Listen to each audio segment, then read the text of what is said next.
Tayo ay nakapag-harvest ng ating long beans. Red and green ang ating lulutuin. Simple lang na pagluluto ang ating gagawin dito. Good morning. Ilang piraso lang ito. Crunchy. Sweeter pag bagong harvest.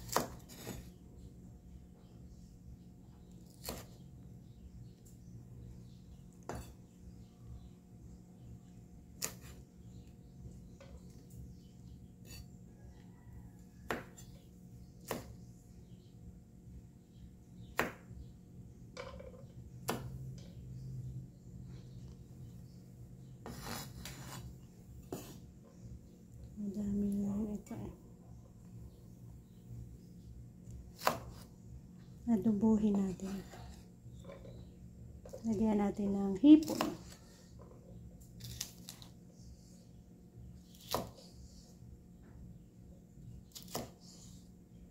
Adobong long beans na may hipon.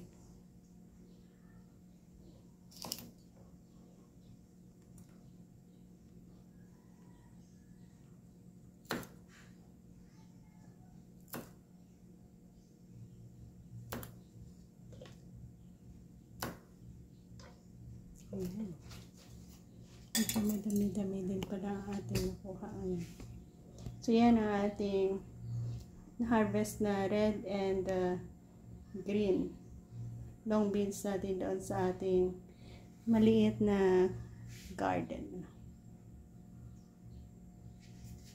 Pasarapin natin yan at ipopost natin doon sa ating another cooking channel, ang Cynthia's Life and Cooking.